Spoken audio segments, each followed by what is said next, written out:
Muy buenas tardes, hermanos. Bendiciones a todos. Dios les guarde. Nuevamente, pues un privilegio para este servidor de ustedes estar acá compartiendo la palabra de Dios, compartiendo este tema que, como todos los otros temas que han compartido nuestros hermanos pastores, han sido de gran bendición para nuestras vidas. Y complemento, creo que cada uno de ellos se complementa el uno con el otro y Dios está haciendo su obra maravillosa. También tengo que reconocer que me dio muchísima satisfacción el milagro que Dios obró en la hermana del pastor Gregorio y pues no dejo de darle gracias a Dios por eso. Eso significa muchas cosas para nosotros como grupo LEP, como grupo que finalmente pues LEP, la palabra hebrea que significa corazón, sea también nosotros seamos del corazón de Dios. Amén, hermanos. Que también mis deseos para todos los hermanos que estamos aquí congregados, no solo de Colombia, sino de Centroamérica, de todos los países que nos permite el hermano Kim conocer de esta forma, estén bien sus familias, sus hogares, sus congregaciones. Parece que hay una buena noticia para el pastor Kim y es que ya en Colombia se reactivan los vuelos internacionales. Vamos a ver, ojalá lo tengamos muy pronto, estamos orando por eso. Quiera Dios que lo tengamos muy pronto en nuestra tierra. Hermanos, les invito a que oremos, a que nos dispongamos para el Señor, a que Dios haga su obra y el Espíritu Santo sea quien testifique y que nos convenza de todo lo que nos quiere enseñar en este momento, incluyéndome obviamente a mí que tengo que aprender mucho más de Dios y de cada uno de mis hermanos que nos han bendecido con su palabra. Padre, en el nombre de tu Hijo Jesús, colocamos todo lo que hacemos, el momento en que estamos para recibir de ti, Señor, lo que tú a bien has querido servirnos. Te pedimos, Señor, que nuestro corazón sea un corazón que retenga tu palabra, que sea una esponjita, Señor, que absorba absolutamente todo, Señor, y que nos dispongamos cada uno para recibir lo tuyo, Señor. Señor, ayúdanos a pensar en ti, a pensar en tu palabra, a reconocer tu presencia, Señor. Tu palabra dice que tú estás en todas partes y que en donde dos o tres se reúnen, ahí estás tú, Señor. Y qué bendición poder saber que tú estás en medio de cada uno de nosotros y en nosotros, allá en Corea, aquí en América. Señor, gracias. Gracias porque podemos estar conectados contigo y podemos recibir de ti, Señor. En cuanto a lo que a mí respecta, te ruego, Señor, que me ayudes, que me des las palabras, Señor, que tú quieres que se digan, no las que yo quiero, Señor, los comentarios, no para la gloria de un hombre, sino para la gloria de tu nombre, Señor Jesús, y todos podamos caer, ojalá de rodillas ante ti para reconocer tu gloria y tu majestad. Condúcenos, Señor, danos revelación, entendimiento por tu Espíritu, que obre en cada uno de nosotros y nos lleve por el camino que tú deseas, no por el que nosotros planeamos o queremos, sino por el tuyo, porque tus pensamientos son mejores que nuestros pensamientos. Señor, gracias por todos y cada uno de los hermanos, gracias por esa sanidad. Señor, gracias por la vida del pastor Kim, por su esposa. Te ruego, Señor, que en tu voluntad sea lo mejor para ellos, Señor. Lo mejor, absolutamente lo mejor, Señor. Te rogamos por nuestras familias, por nuestras iglesias y por nosotros mismos, Señor, para poder recibir de ti y caminar junto a ti, Señor, y ser testigos tuyos. Ayúdanos, Señor, a entender y a comprender. En el nombre de Jesús, amén y amén. Bueno, mis hermanos, es la novena parte. Prácticamente en 8 o 15 días estamos terminando. Qué pena con ustedes, me excedo una clase más, tal vez dos, depende como el pastor quien lo disponga. Hoy me corresponde tratar el tema más puntual de los atributos de Dios no comunicables. O también se llaman o les dicen atributos absolutos. Y se les llama así porque pertenecen a Él, son exclusivos de Él. Cualquier deidad, cualquier persona, cualquier ser que quiera acaparar alguno de estos atributos inmediatamente podemos identificarlo como engañoso o falso. Los atributos de Dios son esas cualidades que constituyen lo que verdaderamente es. Pues en el caso de Dios, lo que es Dios. Los atributos de un objeto, esas cualidades describen a ese objeto, ¿verdad? En el caso de Dios, pues consisten en características de su propia naturaleza, más bien de sus hechos, tales como, por ejemplo, ser creador, que guíe, que tenga vida en sí mismo, etc. Y son esas cualidades intrínsecas de él y permanentes. Son cualidades que nos permiten a nosotros comprender que el Señor trasciende el tiempo, trasciende las circunstancias, trasciende la ciencia, trasciende la cultura, trasciende la geografía, que están por encima de todo y que no pueden ser ni añadidos ni quitados. Así que eso nos permite a nosotros tener una certeza y una confianza absoluta. Ojalá esa confianza y esa certeza que tuvo el Señor Jesucristo con el Padre, o que tuvo Abraham con el Señor cuando comprendió que Él era el omnipotente. Voy a permitirme leer una cita bíblica que se encuentra en Primera de Crónicas 20, 10 al 15, una expresión de David que dice: luego David alabó al Señor en presencia de toda la asamblea.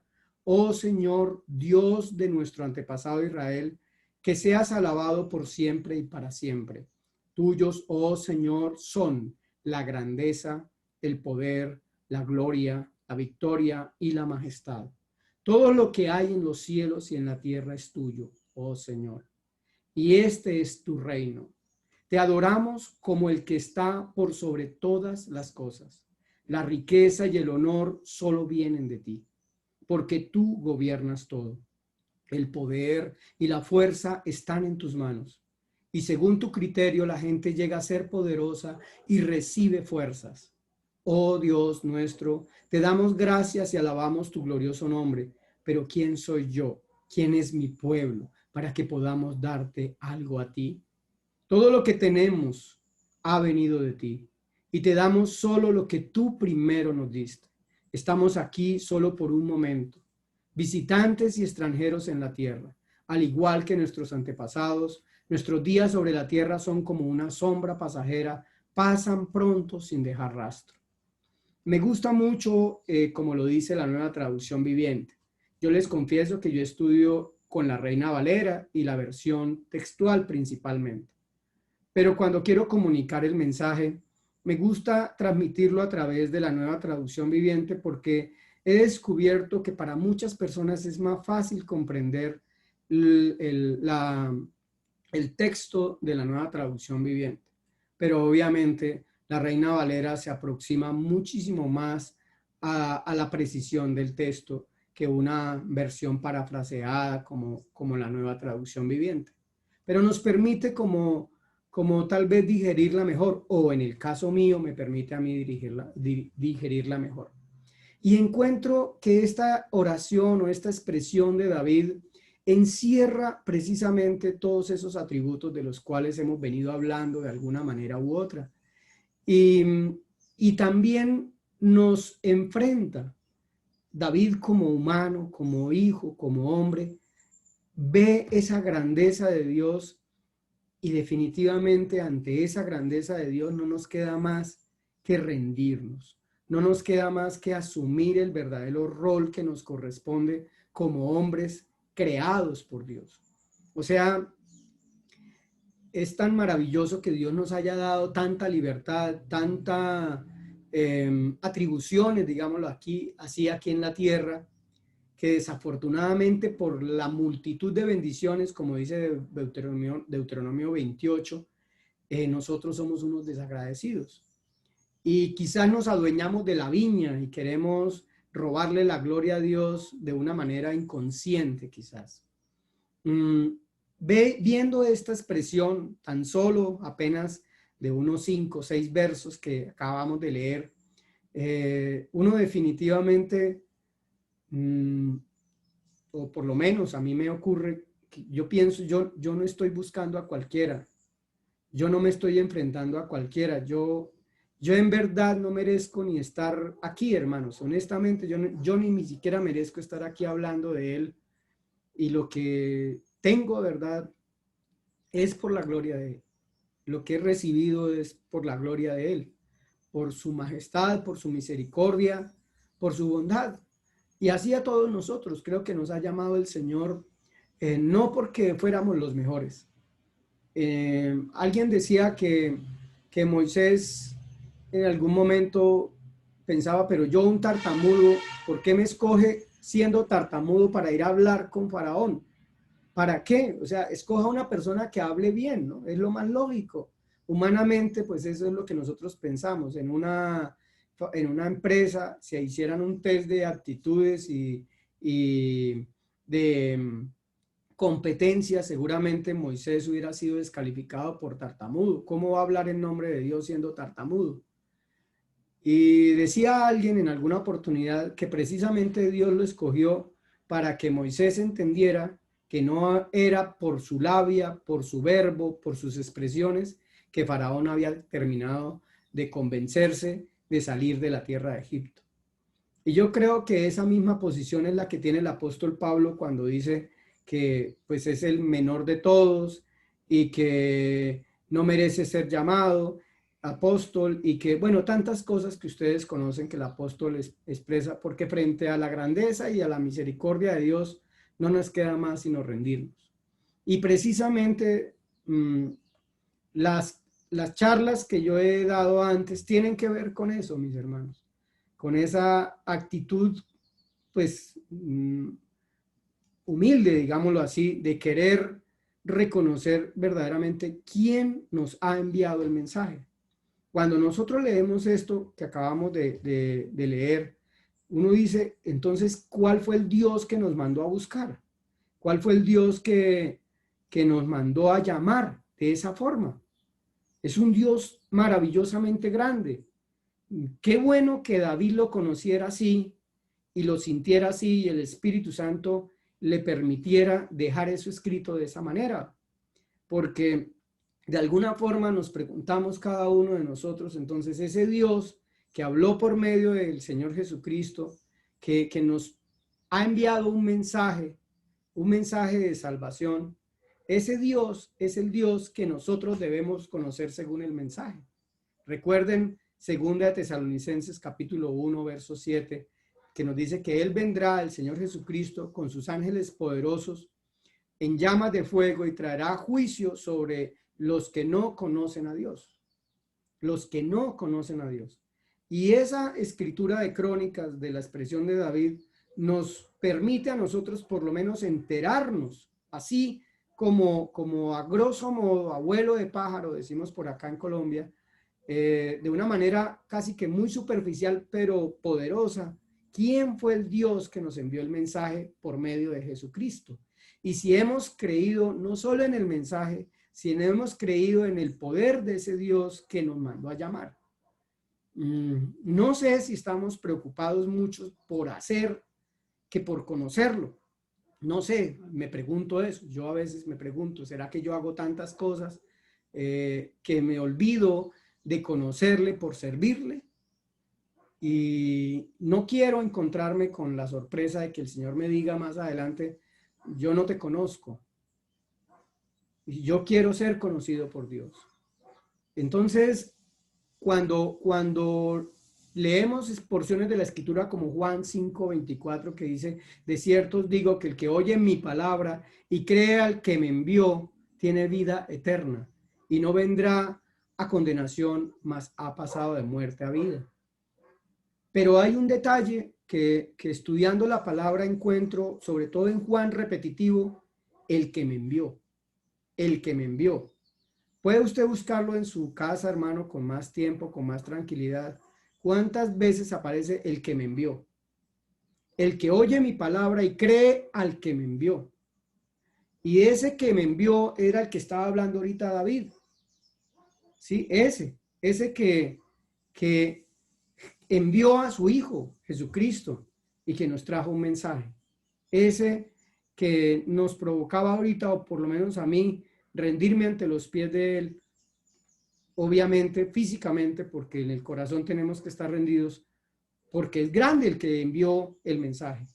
En Juan 5, del 37 al 39 dice, también el Padre que me envió ha dado testimonio de mí. También el Padre que me envió ha dado testimonio de mí. Nunca habéis oído su voz, ni habéis visto su aspecto, ni tenéis su palabra morando en vosotros, porque el que me envió, vosotros no creéis. Y le estaba diciendo al pueblo que supuestamente lo conocía. Escudriñar, verso 39, escudriñar las escrituras, porque a vosotros os parece que en ellas tenéis vida eterna, y ellas son las que dan testimonio de mí, dice el Señor Jesucristo. El verso 28 del capítulo 7 de Juan también dice, Jesús entonces enseñando en el templo alzó la voz y dijo, a mí me conocéis y sabéis de dónde soy, y no he venido de mí mismo, pero el que me envió es verdadero, a quien vosotros no conocéis. Y fíjense que el mensaje vuelve otra vez a tener esa concordancia con todo el Nuevo Testamento y obviamente el Antiguo Testamento. El que me envió, ¿quién nos envió el mensaje? Jesucristo, ¿de quién venía a hablarnos? Si creemos en Jesucristo, creemos en el mensaje de Jesucristo, ¿quién lo envió? ¿Y quién es ese Jesús que nos está hablando que dice que alguien lo envió? En Juan 7:33 dice, entonces Jesús dijo, todavía un poco de tiempo estaré con vosotros e iré al que me envió. En Juan 8:16 dice, y si yo juzgo, mi juicio es verdadero porque no soy yo solo, sino yo y el que me envió, el Padre. En el verso 18 del mismo capítulo dice, yo soy el que doy testimonio de mí mismo y el Padre que me envió da testimonio de mí. Más adelante en el verso 26 también del mismo capítulo, muchas cosas tengo que decir y juzgar de vosotros, pero el que me envió es verdadero y yo lo que he oído de él, esto hablo al mundo. Ese mensaje repetitivo en la boca de Jesucristo no está una vez, dos veces, tres veces, cuatro veces, está muchísimas veces y no solo en Juan. El que me envió, el mensaje del que me envió, y estamos hablando de los atributos del que el Señor Jesucristo hablaba. Muchas cosas tengo que decir y juzgar, ¿verdad? Pero el que me envió es verdadero. Y yo, lo que he oído de él, eso hablo al mundo. Lo que he oído de él, eso hablo al mundo. Verso 29 del mismo capítulo, porque el que me envió conmigo está. No me ha dejado solo el Padre, porque yo hago siempre lo que le agrada. Vean qué ejemplo tan espectacular para nosotros. Capítulo 9, verso 4 de Juan. Me es necesario hacer las obras del que me envió. En tanto que el día dura, la noche viene cuando nadie puede trabajar. Capítulo 12, verso 44. Jesús clamó y dijo, el que cree en mí, no cree en mí, sino en el que me envió. Y me parece poderoso que el Señor vino a testificar del Padre y el Padre testificaba del Hijo y el Espíritu Santo testificaba del Hijo y del Padre. Y vamos a verlo ahora con estos atributos, cómo todo coordina, ¿verdad? El que cree en mí no cree en mí, sino en el que me envió, porque el mensaje era del Padre. Si le creían a Jesús, a nuestro Señor Jesucristo, le debían creer al Padre, el poder del Padre. Ellos creían, los judíos creían que tenían al Padre, que tenían al único Dios. No lo han admitido todavía. Y no creyeron en el mensaje de Jesús, porque no creyeron que Jesús traía un mensaje de parte del Padre.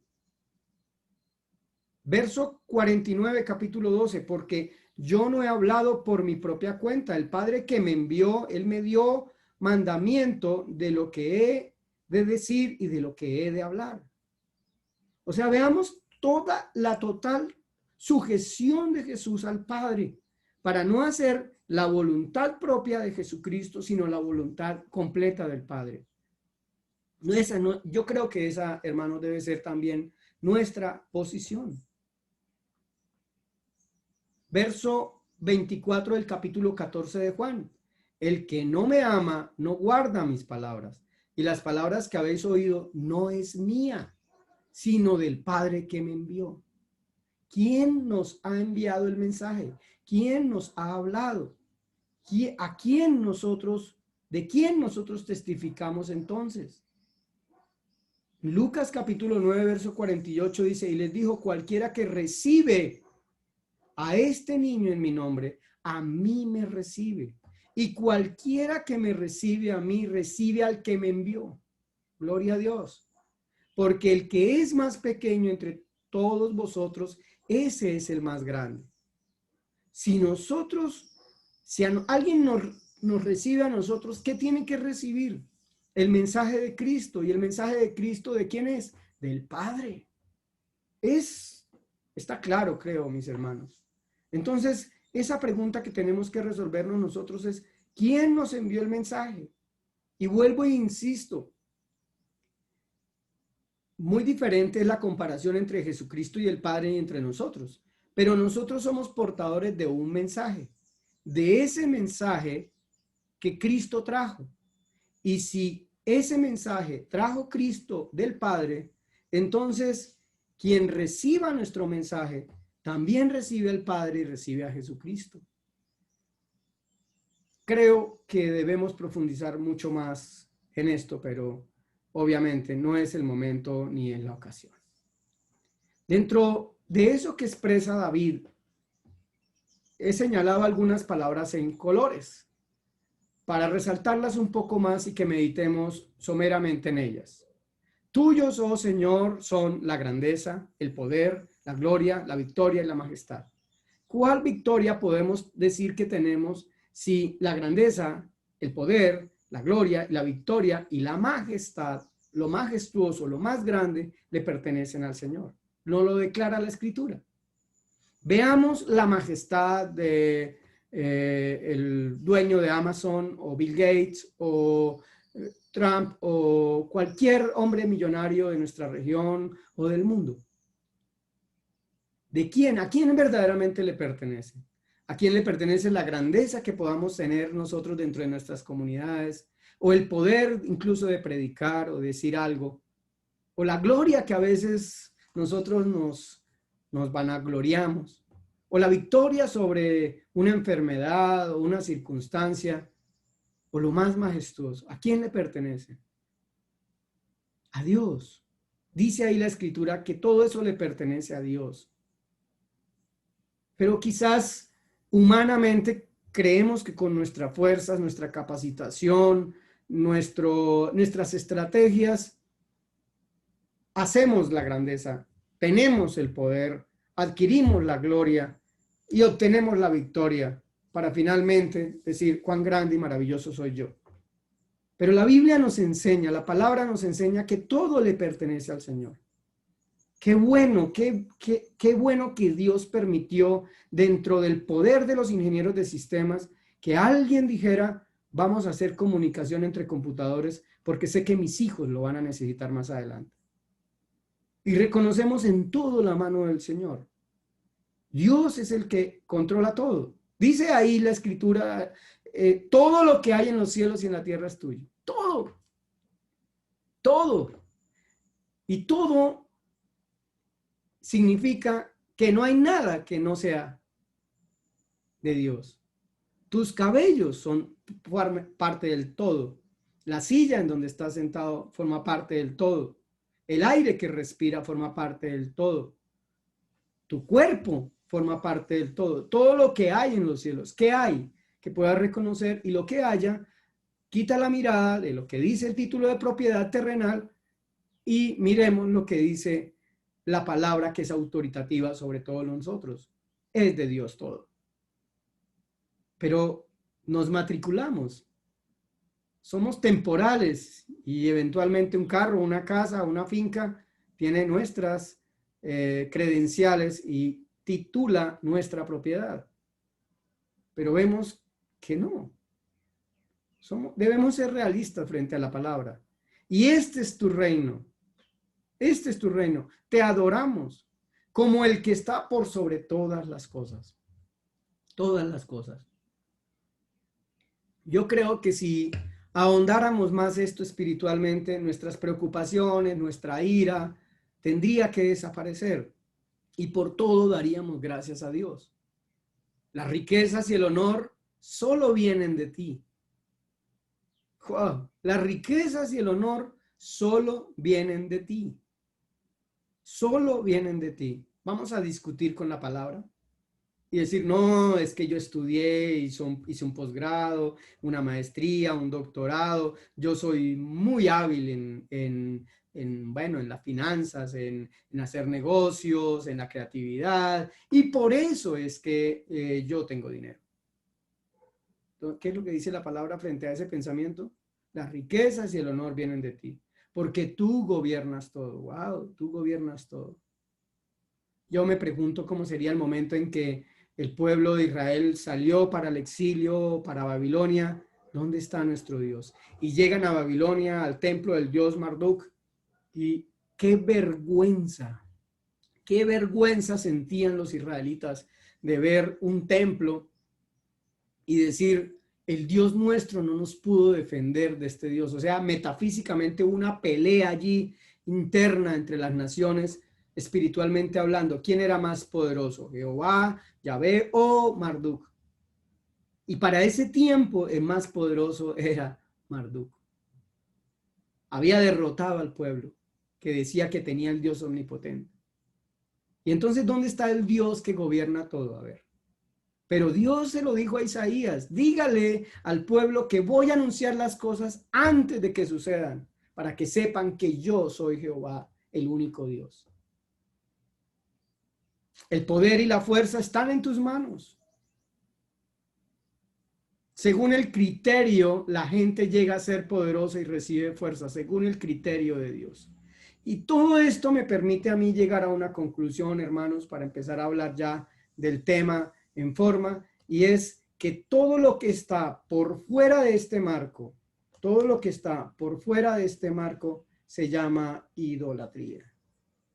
Estamos acostumbrados a ver esa idolatría como apenas el culto a imágenes o a muchas otras cosas que definitivamente no corresponden.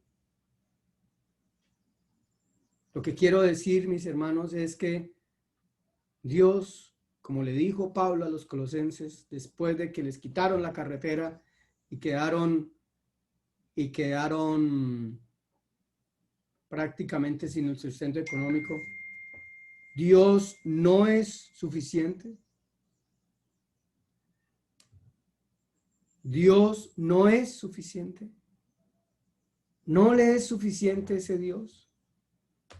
Yo quiero que Dios nos ayude y nosotros podamos creer en ese Dios. De manera, mis hermanos, que ahora vamos a ver esos atributos de Dios para crecer en Él principalmente. Amén. Un segundo, borro acá, listo. Primer gran atributo. Dios existe por sí mismo. Dios tiene existencia propia. Dios es la fuente absoluta de la vida, del ser. Es la causa sin causa. No es una serie de emanaciones, no es una serie de eventos, de sucesos, de acontecimientos. No es un objeto, como equívocamente se ha enseñado, que es una presencia intangible, que en todo está Dios. En fin, de eso nos habló muchísimo nuestro hermano, se me olvidó el nombre ahorita, discúlpeme, mi hermano Roa, en ese tema tan denso como él lo decía y lo terminó esta semana, porque es muy complicado para la gente entender la existencia de ese Dios que no fue creado por nadie. ese Dios eterno, viviente, creador de todos los seres, de todas las cosas que han existido, que no depende de ninguna fuente para ser o existir. Y eso implica, mis hermanos, que nuestro Dios no depende de sacrificios para existir y para operar. Ustedes sabrán de David, perdón, discúlpeme David que un lapsus y se me olvidó el nombre, David. Ustedes recordarán, tal vez han visto la película de Thor. Y eso es la ridiculez a los falsos dioses. Thor depende de un martillo para tener poder. O sea que la existencia de Thor es por la primera existencia de algo que tiene más poder, que es un martillo. Y por esto nuestro Dios en la escritura se muestra como ese Dios que no necesita más, nadie más. Gracias, David, qué pena. Que no necesita nadie más para hacerlo. Y eso implica que no necesita de nosotros, no necesita de nadie. Tiene su existencia propia. 3 citas bíblicas interesantes al respecto. Isaías 43, verso 13. Aún antes que hubiera día, yo era. Y no hay quien de mi mano libre. Lo que hago yo, ¿quién lo estorbará? Antes de que existiera todo, ya Él era. Pero quiero presentar estos atributos con un contraste muy especial. Y es que esos atributos de Dios, si Jesucristo es Dios, tienen que estar también en Jesucristo. Porque viendo a Jesucristo vemos al Padre. Y en Juan 5:26 nos dice, el Padre tiene vida en sí mismo. Vea qué interesante esa frase. Ahí está resaltada con un color fucsia. Tiene vida en sí mismo. El Padre tiene vida en sí mismo. Y le ha entregado a su Hijo ese mismo poder de dar vida. ¿Cómo sabemos que nosotros somos de Dios? Porque somos creados. Todo lo creado tiene un creador. En alguna oportunidad creo que lo dije. Este celular que está acá fue creado por alguien. Y detrás de este diseño de este celular implica que hay una mente inteligente. No puedo decir que esto se creó solo. De ninguna manera, sería absurdo. Entonces, mis hermanos, tenemos que llegar a que si alguien creó ese celular, pues ¿quién lo creó? Tiene que haber un creador. ¿Y quién creó al creador del celular?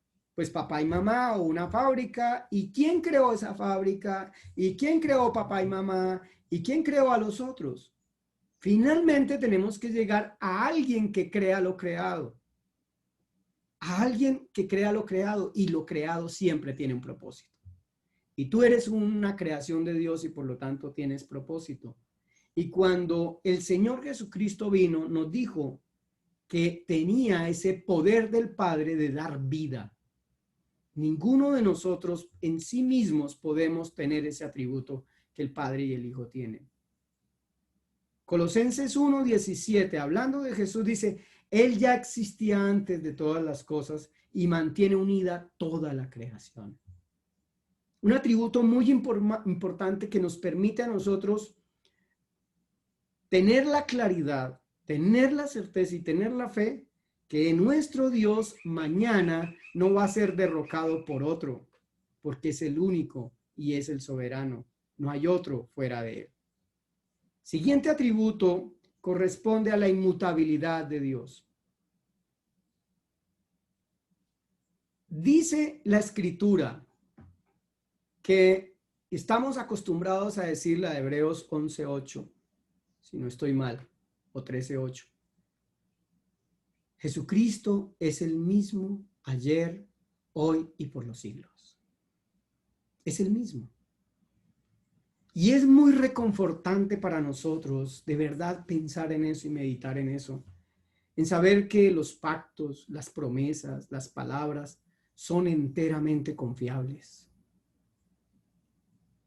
son como fundamentos eternos. Cuando Salomón oró, dijo: bendito sea Jehová, que ha dado paz a su pueblo Israel, conforme a todo lo que él había dicho. Ninguna palabra de todas sus promesas que expresó a Moisés por su siervo ha faltado. Qué bueno es encontrar esa propiedad. Hoy en día que estamos todos ayudándonos a defendernos del COVID, que la moringa, que el limón, que el agua de panela, que el hinojo, que la aspirina. ¿Por qué hacemos eso? Porque encontramos atributos que tienen algunas plantas, porque encontramos que podemos creer que lo que tomamos o lo que comamos o lo que hagamos nos puede salvar la vida. Pero finalmente uno no sabe si al fin y al cabo el óxido de no sé qué, la aspirina o el ibuprofeno, hay tanta información que uno no sabe. Pero la palabra de Dios nos garantiza a nosotros esa inmutabilidad de Dios. Dice la palabra en Malaquías capítulo 3, 6, la primera parte: yo soy el Señor y no cambio. Hermano, qué bendición tener ese Dios. Yo me pregunto en este momento dónde está Milcón, dónde está Moloch, dónde está Astarte, dónde está Diana de los Efesios, dónde está Marduk, el dios de los babilonios, dónde está. Pero nuestro Dios sigue siendo el mismo hoy y siempre y por los siglos. Ahora Jesucristo, en Hebreos 13:8 dice: Jesucristo es el mismo ayer, hoy y siempre. Miren cómo van de la mano y cómo nos garantiza que hemos creído en el que es, en el Señor Jesucristo, que es Dios. Santiago 1, verso 17 dice: Él nunca cambia ni varía, como una sombra en movimiento. Podemos confiar, hermanos. Cada vez que, si quizás tú estás en un lago y estás a punto de ahogarte, Dios no lo quiera, y alguien te ve, no te va a lanzar un hierro, porque el hierro se va a hundir, porque esas son las características del metal. Pero quizás te lance un salvavidas que flota. Y yo lo que quiero decir es que estamos poniendo la confianza en ese Dios que tiene existencia propia, que no depende de nosotros, que es inmutable, que no cambia. Son propiedades de las cuales nos debemos agarrar, atributos, que nos debemos agarrar para creer, porque ¿quién nos ha enviado el mensaje? ¿De quién habló el Señor Jesucristo? ¿De quién testificó siendo así el mismo ayer, hoy y siempre? Sino del mismo Dios Padre. Tercer atributo, la eternidad de Dios. Dios es eterno. Yo puedo decir que este algodón que yo tengo acá, pues tiene principio y tiene fin. Pero si lograra convertirlo en un hilo, extenso, podría tener mayor longitud y al fin y al cabo tendría principio y fin. Decir que Dios es eterno es que nunca voy a encontrar el principio ni nunca voy a encontrar el fin de él.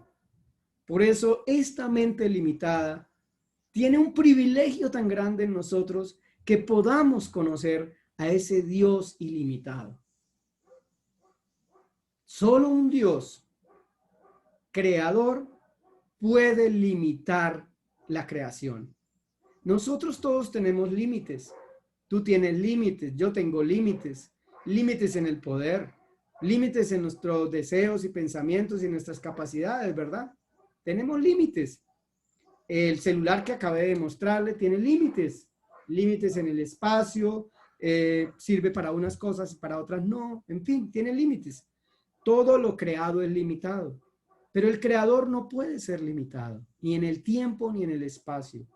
Su existencia, para expresarlo desde la perspectiva humana, es desde la eternidad y hasta la eternidad futura. De alguna manera, Éxodo 3:14 nos lo dice, yo soy el que soy. Y se revela como el ser que está por encima del tiempo.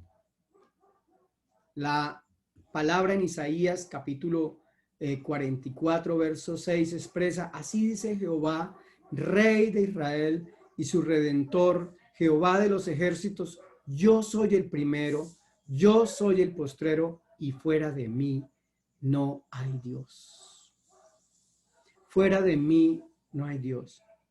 Si tan solo, ustedes creen, hermanos, tan solo pudiéramos transmitir, tuviéramos el poder, ¿no? Y lo tenemos porque tenemos el Espíritu Santo, pero si tan solo la gente nos creyera a nosotros, eso que estamos comunicando de Dios, ese mensaje que trajo el Señor Jesucristo a su pueblo, que lo tomaron los apóstoles y que lo tomamos nosotros para ahora decírselo a los demás, porque tenemos que conocerlo para poderlo decir. Tenemos que oírlo y creerlo para poder hablarlo y que la gente crea, si tan solo esa parte. Fuera de mí no hay otro. Yo soy el primero y yo soy el postrero. O sea, yo soy el primero y yo soy el postrero. No hay nada aquí en la mitad. No existe, todo es falso. Si está ahí, todo será falso. Porque yo soy el primero, soy el postrero, soy el único. Amén. El Salmo 90, verso 2 dice, y antes que nacieran las montañas, antes que dieras vida a la tierra y al mundo, desde el principio y hasta el fin, tú eres Dios. Y eso nos muestra una vez más, repito, mis hermanos, esa eternidad de Dios. El dueño de lo eterno, el poseedor de lo eterno, el eterno mismo, por su naturaleza, será el único que en ese poder que tiene puede transmitirnos a nosotros la eternidad. No puede ser un Dios temporal que nos prometa la eternidad. Tiene que ser un Dios dueño de la eternidad que nos diga, yo les voy a dar la eternidad. Es apenas lógico. Si Jesucristo hubiera hablado de la misma manera que habló, pero hubiera dicho, escúcheme muy bien, hubiera dicho, yo no hablo del Padre, yo no hablo del Dios Todopoderoso, yo hablo como hombre. En ese mismo instante, si solo hubiera dicho que era hombre, pasaría a ser finito, pasaría a no ser eterno. Y sus promesas caerían del sustento. Pero cuando dijo, yo soy el Padre y el Padre está en mí, cuando expresó esa naturaleza, nos habló Dios mismo cara a cara. No sé si me estoy haciendo entender, hermanos, pero quiero pensar y quiero que mi nefes, mi carne que le cuesta creer, que todo lo racionaliza, se doblegue para aceptar lo que el Espíritu Santo dice a la iglesia hoy en día, de quién es ese Dios que nos mandó el mensaje, de quién es ese Dios en que podemos confiar y esperar que pueda darnos eternidad, solo el que es eterno. Hebreos capítulo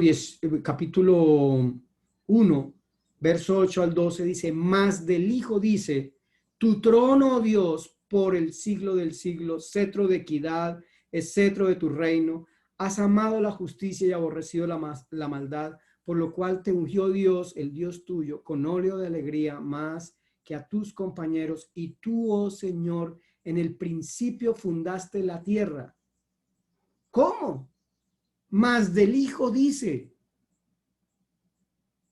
tú, oh Señor, en el principio fundaste la tierra y los cielos son obra de tus manos. Ellos perecerán, mas tú permaneces y todos ellos se envejecerán como una vestidura y como vestido los envolverás y serán mudados, pero tú eres el mismo y tus años no acabarán. Y tus años no acabarán.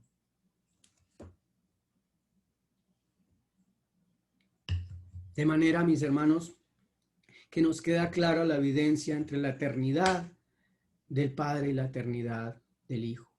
Como cuarto atributo tenemos la omnipresencia de Dios. quizás la tenemos muy presente, pero poco en el dad de Dios, ¿sí? ¿Verdad? Poco, mucho en el Jomná, en la información de que es omnipresente, pero yo me gusta cuestionarme y preguntarme en este momento, esa omnipresencia de Dios declara que Dios está aquí conmigo. Y muchas veces que he estado aquí mismo sentado, cuando llega una persona importante a mi casa, tengo que dejar todo lo que estoy haciendo por atender a esa persona. Si yo verdaderamente fuera consciente de esa omnipresencia de Dios permanentemente, cosa que le pido a Dios que me ayude que siempre sea así, yo no sería la misma persona. No seríamos la misma persona.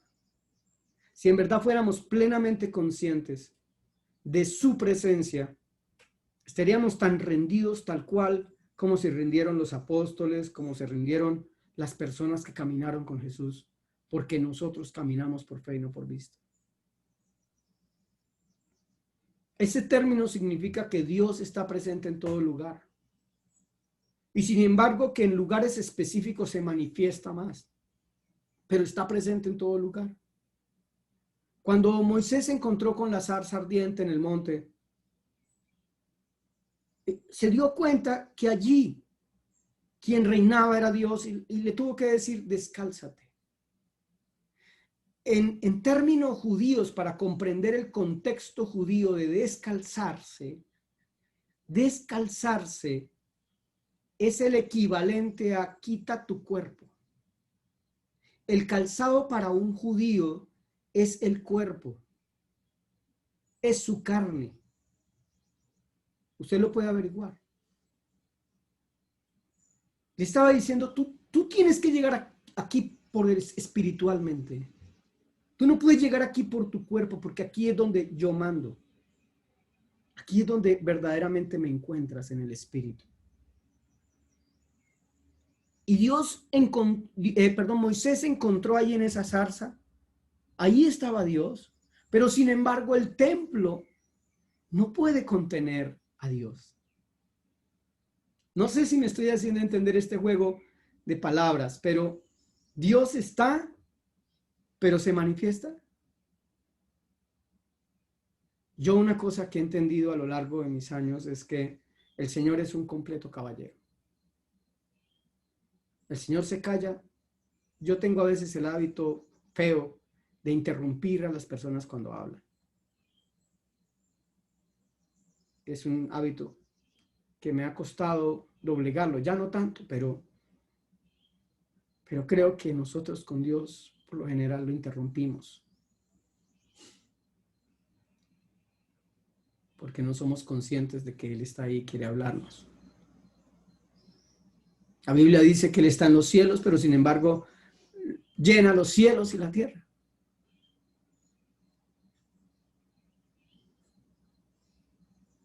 Dios dice que está en todas partes, pero nos prometió estar en donde 2 o 3 están congregados en su nombre.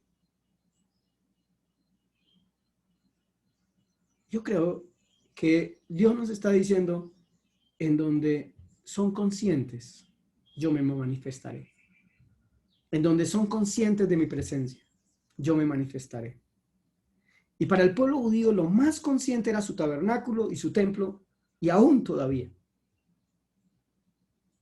de la presencia de Dios. Porque era en el lugar en donde entraban con la plena conciencia de que Dios estaba ya en esa caja. Dios estaba en esa arca. Y como eran plenamente conscientes, decían, tengo que ir a limpiarme para poder entrar. Tengo que llevar las ofrendas.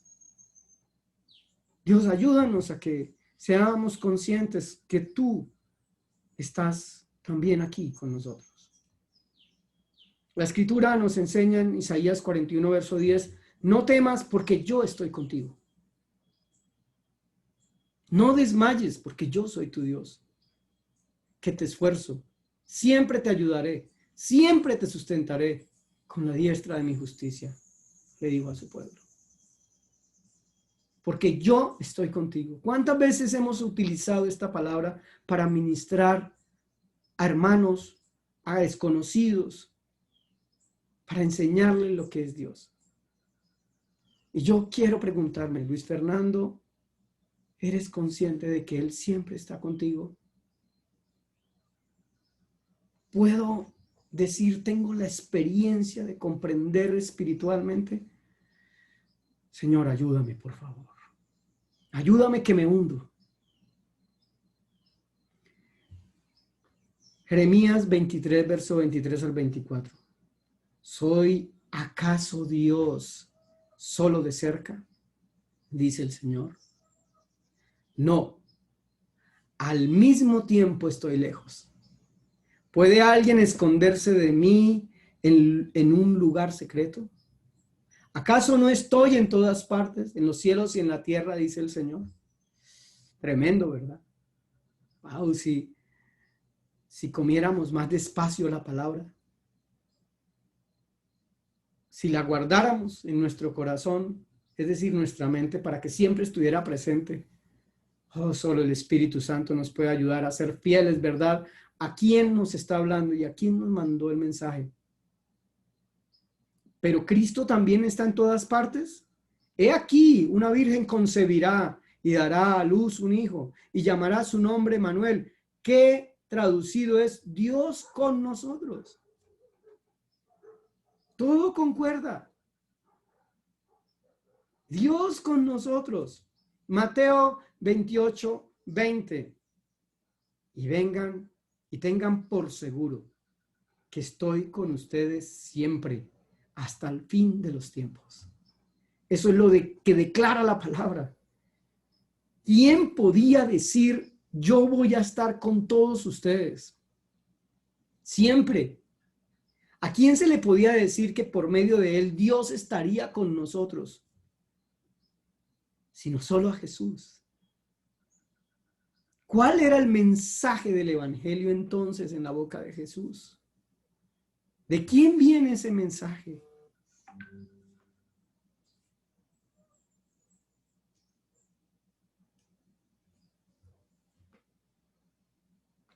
Dios también es omnisciente. Omnisciente. ¿Cuántas veces hemos hecho cosas que creemos o damos por ignorado que Él nos está viendo? O si creemos que nos está viendo, lo ignoramos. Él lo sabe y lo conoce todo. Dos aspectos muy importantes de la sabiduría de Dios enfatizados en las Escrituras es que Dios tiene conocimiento de todo lo que ocurre en todo lugar. El hombre no se puede esconder ni sus hechos ni sus pensamientos, no se puede esconder de Dios. Y si tan solo pensáramos que ese atributo de Dios llegara verdaderamente a nuestra tierra, a nuestras patrias, hermanos, ¿qué pasaría con aquellos que roban dineros públicos o no públicos, que roban finalmente? ¿Qué pasaría con aquellos que adulteran?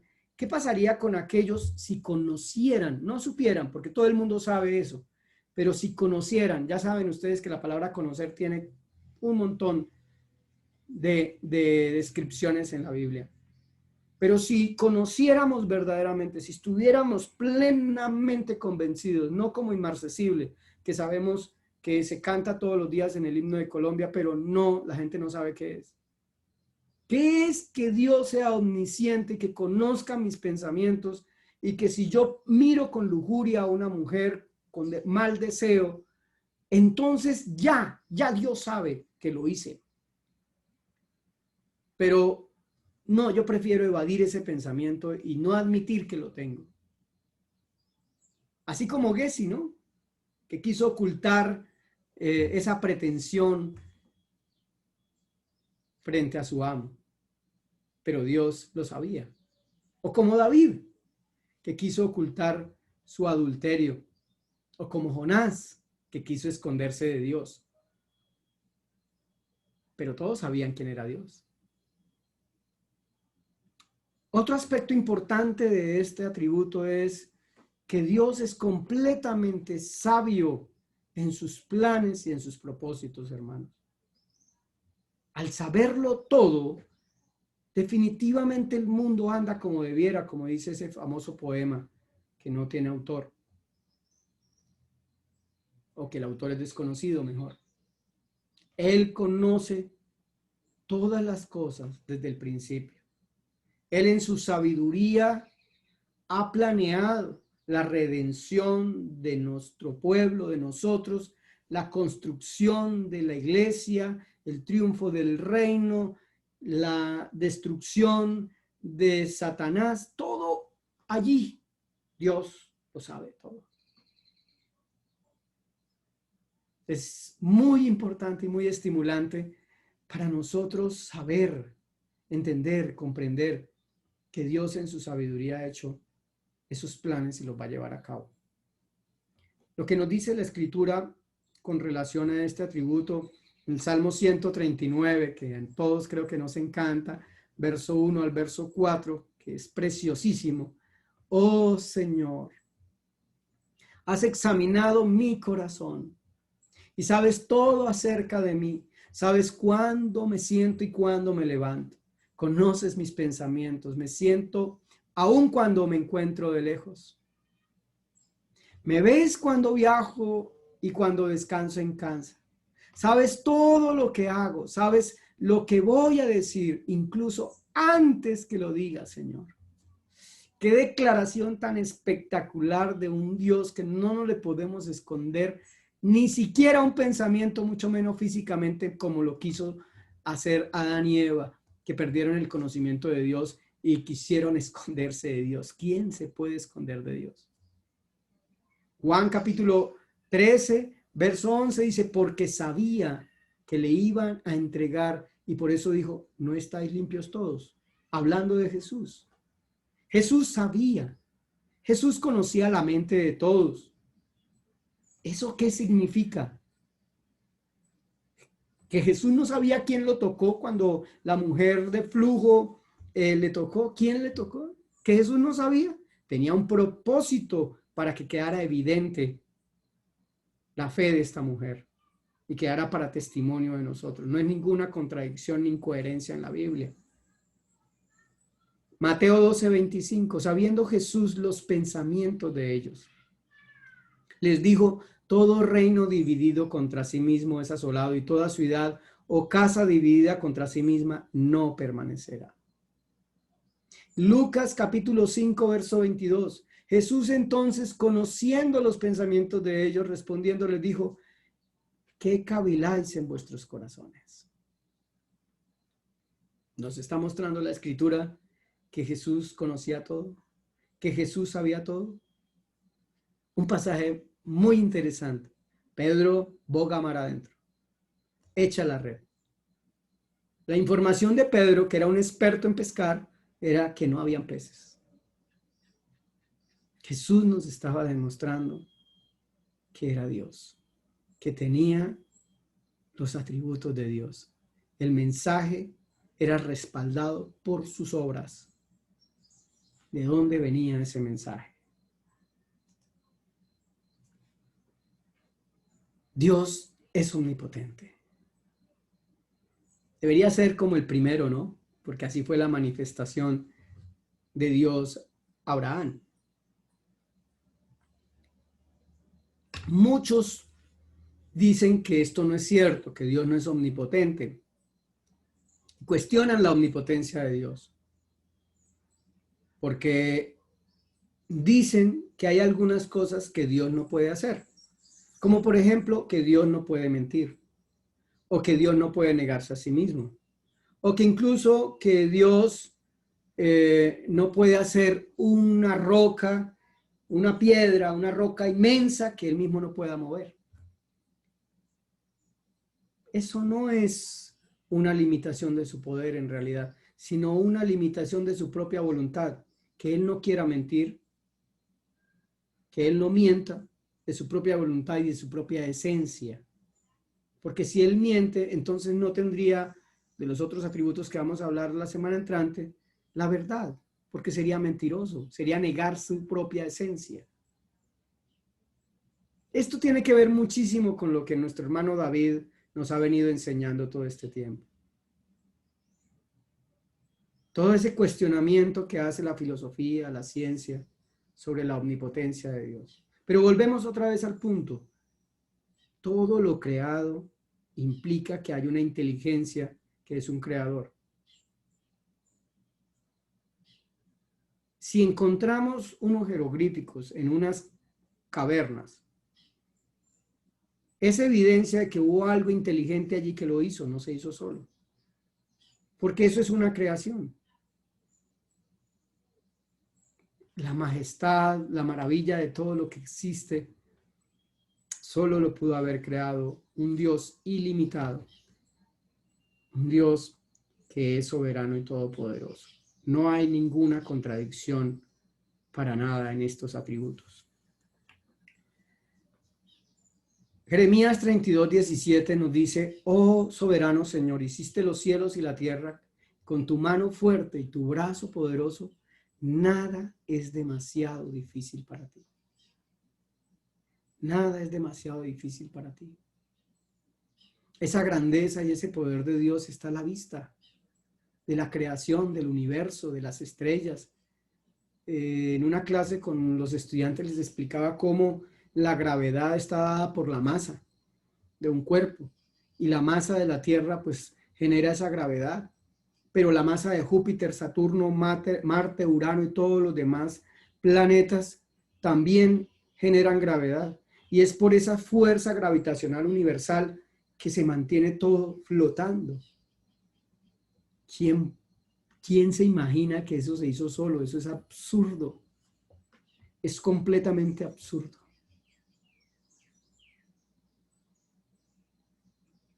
Tiene que haber un creador. En ese diseño inteligente que muchos científicos contra el creacionismo, que han empezado a hablar del diseño inteligente, han mirado que de lo microscópico, desde una célula, es tan maravillosamente complejo como lo macro, como el universo. Daniel capítulo 4, verso 35 dice: todos los hombres de la tierra no son nada comparados con él. Él hace lo que quiere ante los ángeles del cielo y entre la gente de la tierra. Nadie puede detenerlo ni decirle por qué hace estas cosas. El poder de Dios es visible, es soberano en todo el reino, sobre todo. Una de las profecías que más me impactaron recién yo me convertí fue la profecía de Tiro, ¿no? Es que la dice con tantos detalles y con tantas cosas, y cómo va a decir que plantará en el mar a esa ciudad, y eso era incomprensible para el momento en que se dijo la profecía, ¿no? Pero después de haber derribado Tiro y haber construido esa rampa para llegar allá a los romanos, Dios mío, ¿cómo se trasladó primero a la isla? Y cómo después los romanos construyeron esa rampa con todas las ruinas y quedar barrida y ser tendedero de redes, como dice la escritura. Wow, tenemos un Dios maravillosamente grande, mis hermanos. Un Dios que Dios nos permita que eso se haga realidad en nosotros y poder hablar con certeza y seguridad a cualquiera en las circunstancias que sea, no porque nosotros tengamos que demostrar que Dios es omnipotente, omnisciente, omnipresente, eterno e inmutable o por existencia propia, sino porque Él mismo dará testimonio de sí, de su grandeza. Dice también la escritura en Hechos de los Apóstoles 10:38, cómo Dios ungió con el Espíritu Santo y con poder a Jesús de Nazaret, y cómo éste anduvo haciendo bienes, sanados a todos los oprimidos por el diablo, porque Dios estaba con él. Y en todos esos milagros hubo de todo: crecimiento de piernas, ojos restablecidos completamente, paralíticos que caminaron, provisión de dinero, provisión de peces, multiplicación de comida, todo lo inimaginable. Y una de todas, la más poderosa: resucitar muertos. ¿Ustedes se imaginan si los hombres tuviéramos ese poder? Por eso Él tiene vida en sí mismo. Venezuela no hubiera dicho que Chávez estaría muerto. Lo hubiera resucitado. O los emperadores chinos, que la gente llora cuando muere un emperador, o en Corea cuando mueren los líderes. Pues sencillamente lo resucitan, o a Fidel Castro lo hubieran resucitado. Pero ¿quién sí tiene el poder de resucitar muertos? Nadie más que el omnipotente. Porque a la muerte, ¿quién la puede vencer? Sino solo el Señor, que venció a la muerte por nosotros y nos trasladó a nosotros a ese reino de la eternidad. Finalmente, en Apocalipsis 1:8 describe a Jesús: yo soy el alfa y la omega, el principio y el fin. Dice el Señor, el que es y el que era y el que ha de venir, el Todopoderoso. Jesucristo. Atributos de Dios. Negar la divinidad de Jesucristo, peligroso, hermanos. Y finalmente, mis hermanos, el Señor gobierna como quiere. Hay una controversia antigua entre el gobierno de Dios y el libre albedrío del hombre, ¿no? Pero ya sabemos, si comprendemos el alma, podemos entender esto muy bien. Porque el alma escucha dos voces.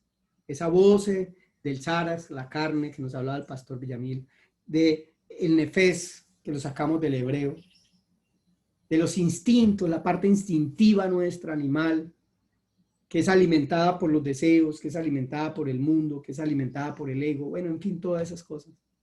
Y podemos escuchar esa voz y obedecerle esa voz, o la Nechama, que es el soplo de Dios en nosotros, ese aliento de vida, esa partecita de Dios que nos hace ver sin ver a este Dios poderoso. Y el Ruaj, que permite decidir.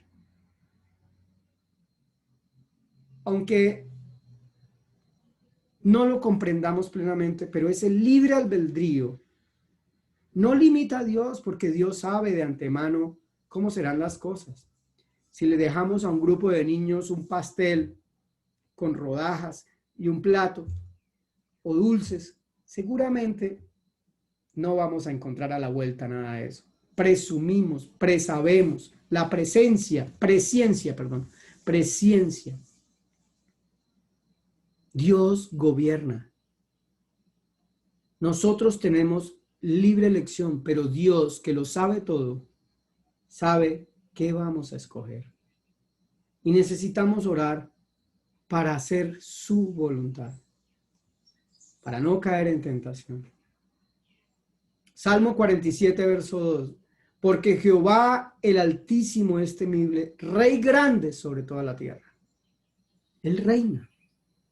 Pero vemos tanto, vuelvo, insisto, discúlpeme que sea tan insistente hoy. David nos decía, pero ¿cómo es que Dios va a reinar? Pues obviamente el comentario, no es que él esté diciendo, sino el comentario que hacía sobre el texto, que la gente se preguntaba, ¿y cómo ese Dios va a gobernar? Entendiendo los atributos de Dios, podemos comprenderlo, pero bueno, ya iremos a ver ahorita por qué es que lo que ocurre con toda esa situación.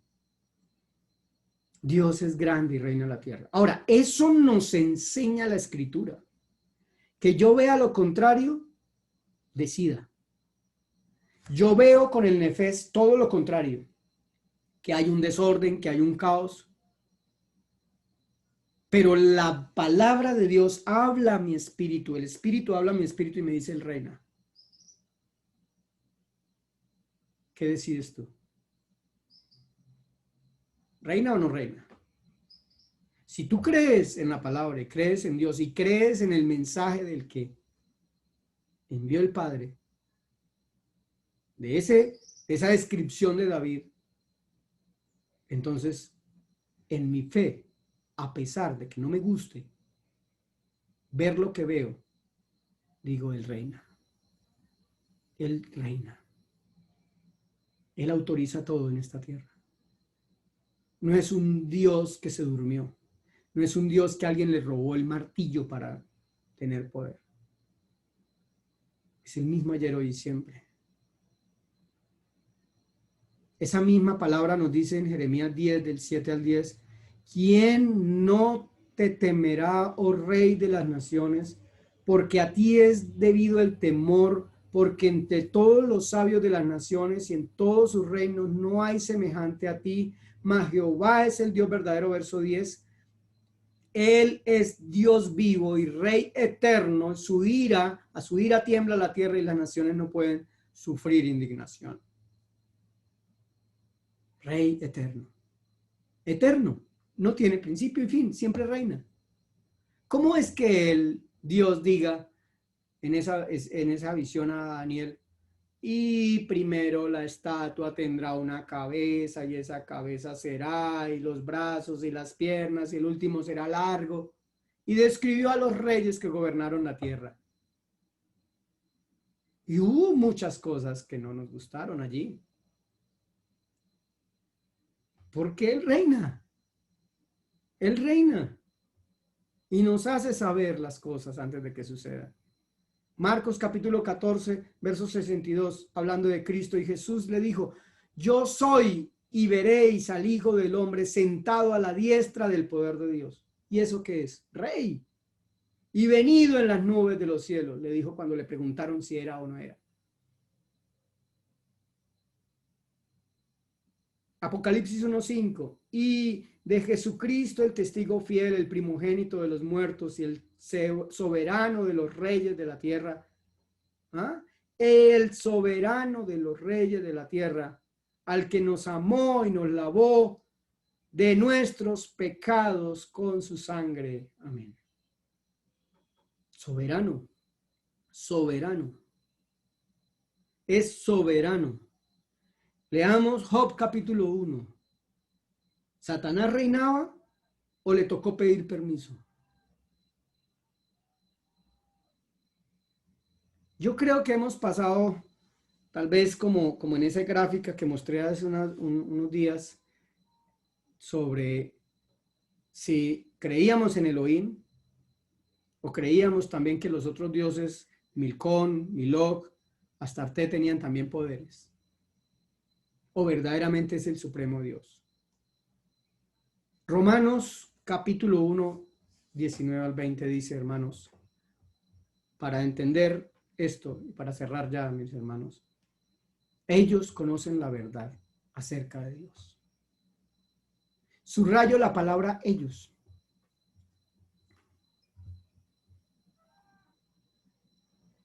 Ellos. ¿Quiénes son ellos?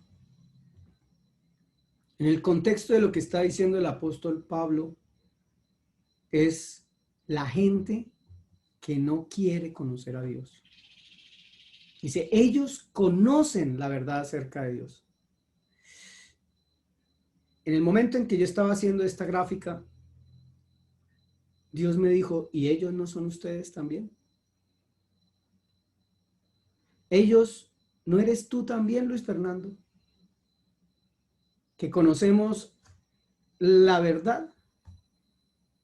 Sabemos de esa verdad. 7 atributos que cambian la vida de cualquier persona si cree y confía. Creer y confiar. 7 atributos que nos hacen libres. 7 atributos que nos hacen dependientes de ese Dios, rendidos a los pies de ese Dios. Conocemos esa verdad. Porque Él se la ha hecho evidente. Pues desde la creación del mundo, todos han visto los cielos y la tierra. Por medio de todo lo que Dios hizo, ellos pueden ver a simple vista las cualidades invisibles de Dios. Su poder eterno y su naturaleza divina. Perdón. Así que no tienen ninguna excusa para no conocer a Dios.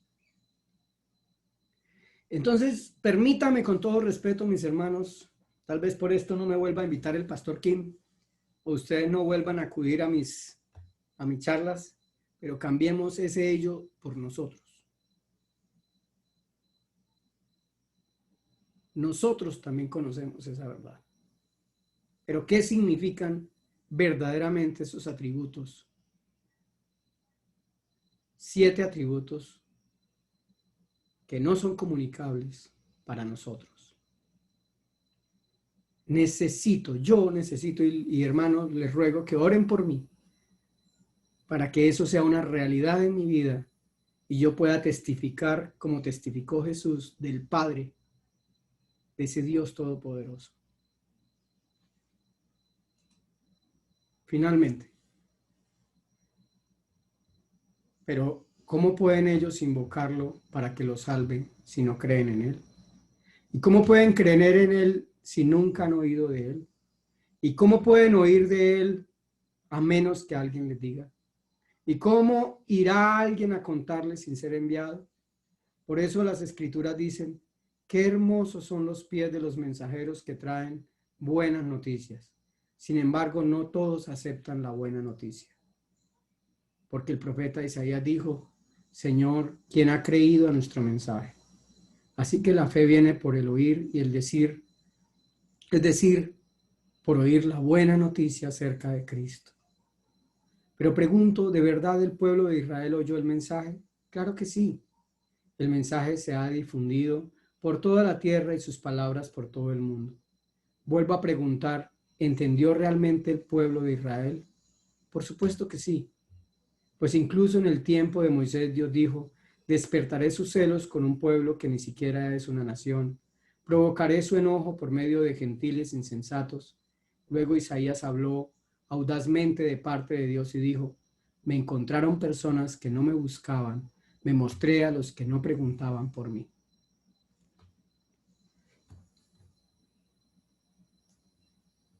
Yo les invito, mis hermanos, a que podamos ahora clamarle a Dios para que Chévere. eso que está allí, esas dos Sí. manos, una recibiendo y la ¿Qué? otra Es dando. mucho pedirte una frase de cada uno. No, ahí van. Acá enfrente van las frases y Ah, después van los libros. bueno. Y podamos nosotros entender que Dios estiró su mano, de alguna forma, por decirlo, para comunicarnos a nosotros quién es Él. Y nosotros podamos tomar eso en nuestro corazón y poder dar testimonio de eso mismo que Dios nos está diciendo que es, que si no es por la fe y si no es por la obra del Espíritu Santo, que eso entre a nuestra vida, hermanos, nuestras palabras solo serán palabras. Pero ver ese milagro que ocurrió, por ejemplo, en la hermana del pastor Gregorio, nos muestra, nos enseña Mañana. que ese Dios puede ser ese Dios que efectivamente es el mismo ayer, hoy y siempre. Padre, te damos gracias en el nombre de Jesús y te pedimos, Señor, que nos ayudes a comprender más y más. Entendemos, Señor, que separados de ti, nada podemos hacer. Podemos llegar, Señor, a la primera parte, que es enterarnos. Y tal vez, Señor, hoy otra vez estamos repasando lo que ya sabíamos. Pero ahora, Señor, muéstranos, Señor, tu bondad y tu misericordia. Ahora, Señor, ayúdanos. Ayúdanos, Señor, a que tu palabra sea real en nuestras vidas. Ayúdanos, Señor, a que en verdad todo esto tenga tu mente en nuestra mente, Señor. Ayúdanos, Señor, a vivir esa realidad que es espiritual. Ayúdanos, Señor, por favor, te lo suplicamos, que tu Santo Espíritu venga y nos enseñe, particularmente a cada uno, a tener esa certeza y esa confianza, Señor, de que tú no necesitas de nadie para vivir, pero quisiste en tu amor darnos vida a nosotros. Que tú sellaste con la sangre de tu Hijo Jesús las promesas que son sí y amén en Cristo. Que tú no eres un Dios que hoy es, que es temporal y que depende de las circunstancias, de los tiempos y de los reyes de la tierra, sino que eres eterno. Que eres un Dios que estará aún comiendo algarrobas, allí estaremos contigo, Señor, o tú estarás con nosotros, hablándonos y diciendo, en la casa del Padre hay mejor comida, mejor trato, hay un anillo que te espera y una capa que está reservada para ti. Porque no hay pecado más grande, Señor, que rechazar lo que tú eres. Señor, entender que tú conoces el pensamiento más mínimo de nosotros, nuestro pasado, nuestro presente y nuestro futuro. Entender, Señor, que tú eres soberano, omnipotente y gobiernas y haces como tú quieres. Y en todo, Señor, darte absolutamente gracias y anunciar la buena noticia, el testimonio de tu Hijo Jesús a toda la tierra. En el nombre de Jesús, amén y amén. Hermanos, Dios les bendiga. Creo que ya pueden habilitar los micrófonos. Dios les bendiga, pastor. Muchas gracias. Pastor Luis Fernando, muchas gracias. Dios les bendiga, mis hermanos. Pastor Fernando, Dios lo bendiga. Muchas gracias. Un abrazo. Gracias, Pastor Fernando. Dios Bendiciones. bendiga su vida. Amén. Gracias, pastor. Bendiciones. Bendiciones, bendiciones, pastor. Dios lo bendiga. Excelente. Gracias, hermano. Dios les bendiga. No, porque no tenía ganas.